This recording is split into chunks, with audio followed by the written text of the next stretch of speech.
We've done quite a bit when it comes to developing that front cover and the back cover for our new journals. But something you may not be completely aware of is that I have lots of other sketchbooks that I do many different practices in. This one, for example, is one I used in a class that I teach in person, and we do all kinds of beautiful things in there, come up with new ideas. And in the last term, we've been working on one theme called saltwater, soul surfing, and landmarks. And in it, we've done many, many lessons. And one of my favorites was when we started working on the seashells and then developed that into these border patterns in the spine of the journal and waves and knitting and all those beautiful things we've been doing together. Now, on the inside of this, I was busy drawing the flower of life pattern just as an inside cover. I haven't painted it yet. That will happen in due time. But today, I wanted to bring you along as I discover a few little patterns or medallions in this case to just create around and around with the same um, symbol, letter, or little drawing. Now, what I did in this one is I used my name, and every new circle has a letter of my alphabet name or an alphabetical letter of my name. This one, for example, has three hearts, and then I love you. This one has a little flower in the middle with the words flowers bloom here in abundance. This one is just a bunch of hearts going around and around.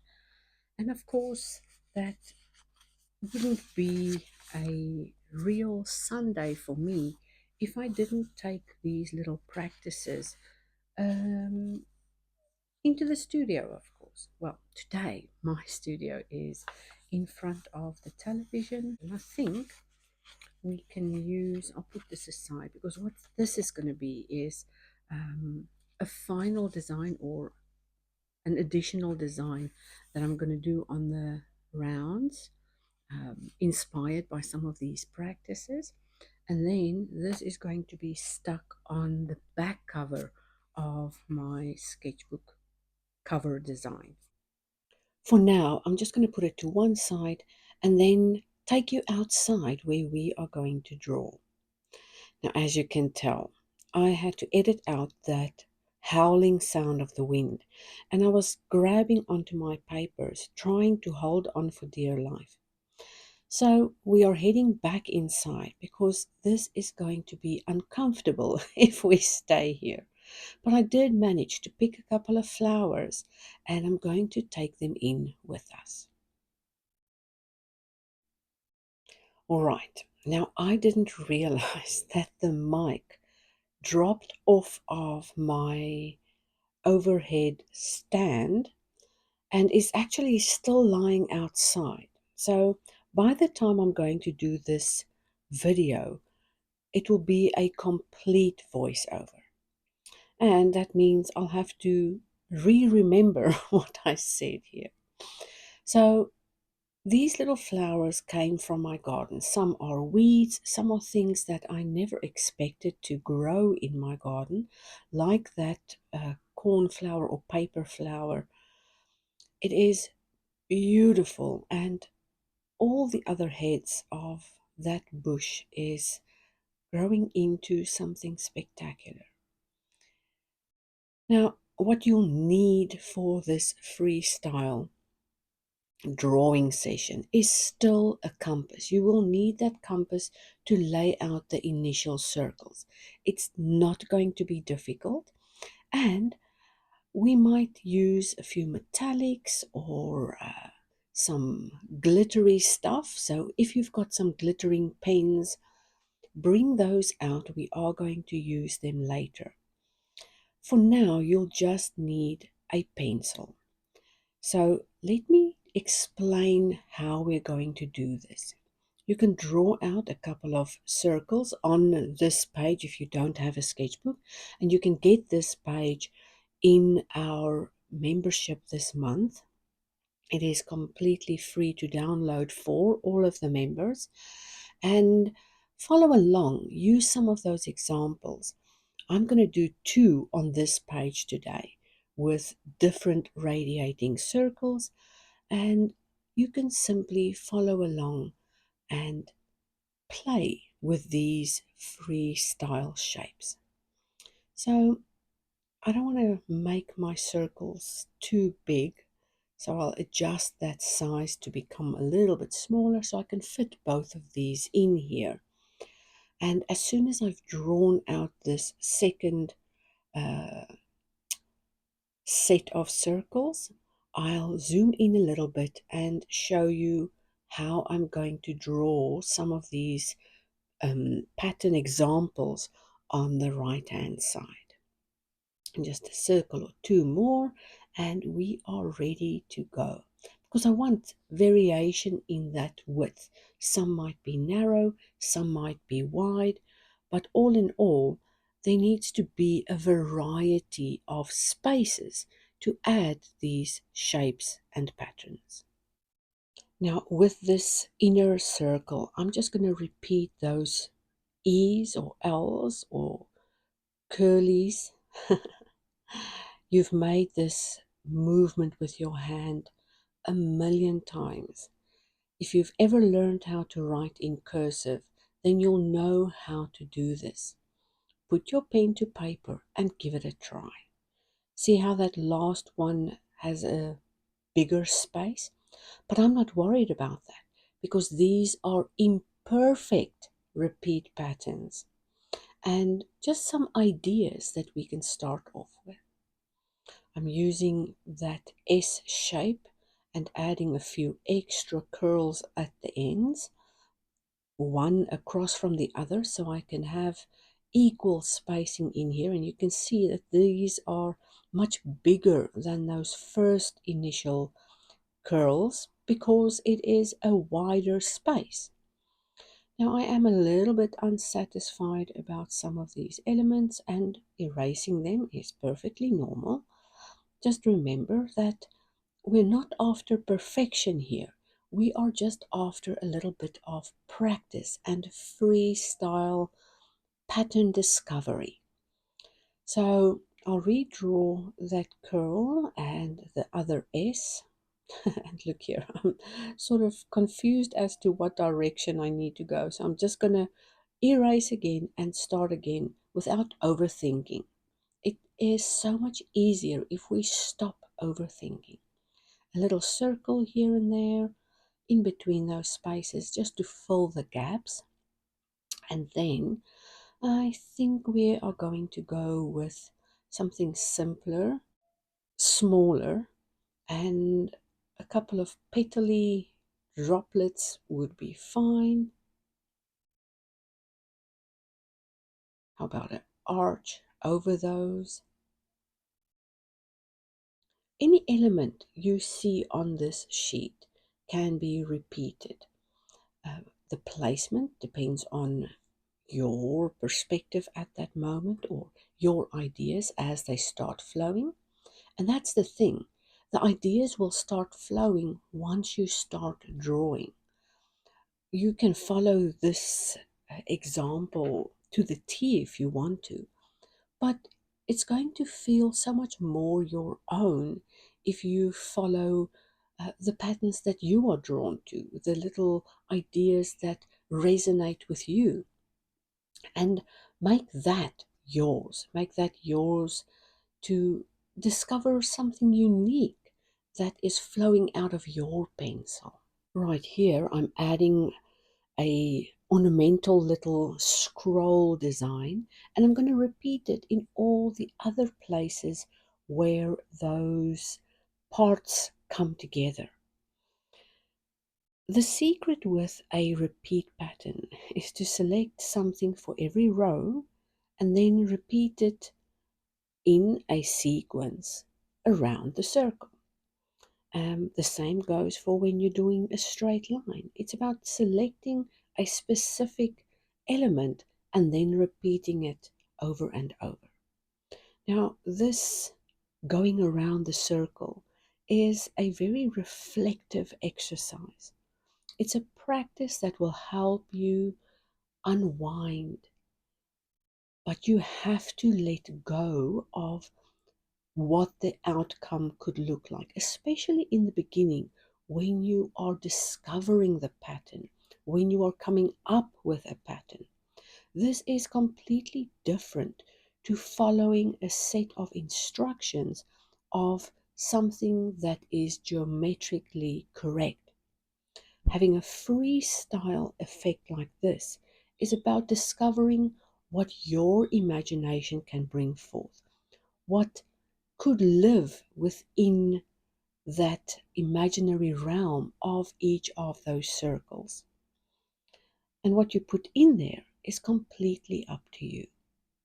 And like I said, these are just imperfect little practices to create a repeat pattern that could bring you some joy. I hope this one has helped you to relax a little bit and unwind and see that you are allowed to make imperfect lines and draw a freestyle pattern that is equally as pleasing as something that is more geometric. And remember, your mind already knows how to recognize patterns. Our brains are hardwired to recognize patterns, and it doesn't matter how the pattern comes together or what elements form the pattern. The whole idea is that you can recognize the pattern. So if we just look at all the simple little elements I used in this one, you can understand that we can recognize those little patterns because that is what our minds do naturally. Now, I hope that you are going to expand on this freestyle technique and fill small little areas in your sketchbooks and journals with repeat patterns. And remember that you don't have to have everything figured out in the beginning. Things can flow and come together with a line, a dot, a circle, a little scroll, or even an alphabet letter. Just make it as easy as possible. Don't overthink it and discover the pattern as it goes. For the second one, we are going to start with little circles in that thin line there and just repeat them by going in opposite directions as you lay them out and space them out. For the next row, I want to do something with that loopy arch. It's going to look like a flower, sort of flowery design. Again, showing how easy this could really be. And now that that first round is complete, all we have to do is add a second row that loops around the first one. This will give a double wall effect that will make it easier when we color in later or design something around that will accentuate that floral shape. Like the lines going around and around, radiating from the outer petals of our first little flower. By the time you've reached this series of lines, you will have already become so tranquil and at ease with what's going on in your life that you'll feel relaxed and peaceful. And that's exactly why I recommend we do these practices. Now we're going to do something a little more intricate, and that is creating that wave shape.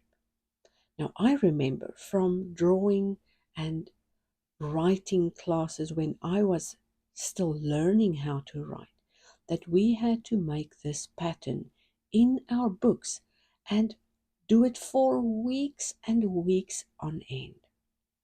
I hope that you had the opportunity in your younger life to also learn how to make these C shapes.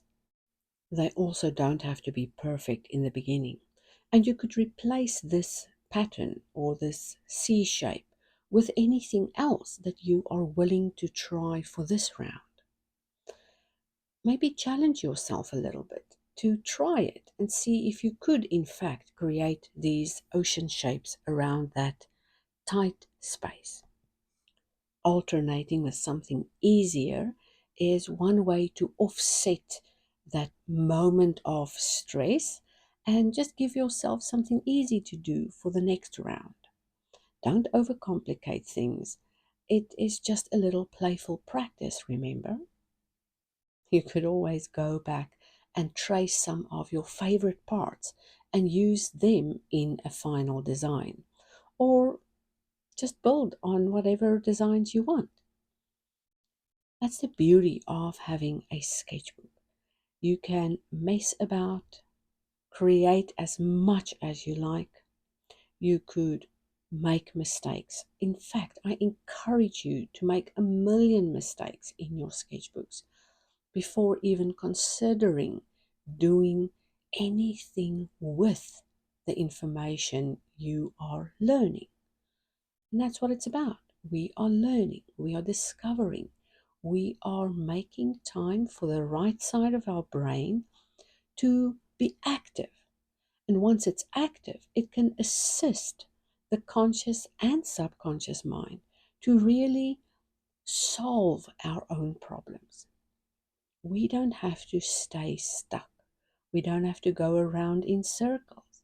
We can, in fact, find solutions to our ups and downs through the use of creative practices. These creative practices are endless supplies of ideas that will unfold when you give your mind time to relax. A stressed mind, a mind that is constantly worried about the outcome of things, simply cannot solve problems. And whether you are figuring out how to work your budget or worried about how you are going to take on the next week, those problems become easier to manage and easier to live with when we have some relaxation time. So, I want you to doodle, create, play, and discover how these freestyle patterns can really help you be more at ease with yourself and with your life. Now, there is a part 2 to this video, and the link is in the description below. It is part of our Creative Way Self Mastery membership, and it contains detailed tutorials on how to draw this with your pencils, of course, but also how to create those shapes, how to add the colors, what colors to add where, and how to come up with a great cohesive color palette that look like it fits together and creates a beautiful aesthetic when we look at all of it together. That these practices are there to expand your creativity. They are there to help you ease into any situation and to make time for your everyday relaxation.